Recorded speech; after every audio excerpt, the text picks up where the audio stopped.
अंतरिम पीएम के लिए जेन जेड प्रदर्शनकारियों में झड़प।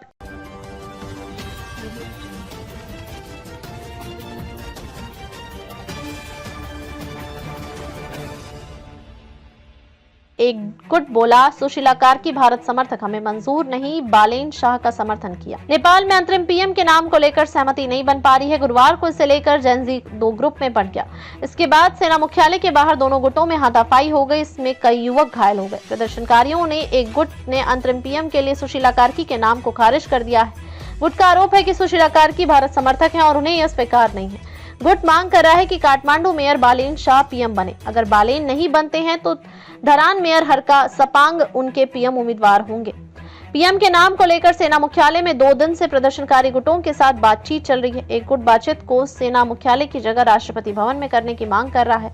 नेपाल के काठमांडू में तख्तापलट के 2 दिन बाद गुरुवार को जेन-जी नेता सामने आए। अनिल बनिया और दिवाकर दंगल ने कहा कि युवाओं ने यह विरोध प्रदर्शन बुजुर्ग नेताओं से तंग आकर किया है। हमारा मकसद संविधान नहीं, संसद भंग करना है। अंतरिम पीएम के नाम को लेकर बुधवार शाम तक पूर्व चीफ जस्टिस सुशीला कार्की के नाम पर सहमति बनने की खबर आई थी, लेकिन गुरुवार दोपहर तक लाइटमैन कहे जाने वाले कुलमान घिसिंग का नाम सामने आ गया। उधर आर्मी ने एहतियातन राजधानी और उससे सटे इलाकों में तीसरे दिन कर्फ्यू जारी रखा है। नेपाल हिंसा में अब तक 34 मौतें हुई हैं, जबकि 1300 से ज्यादा लोग घायल हैं।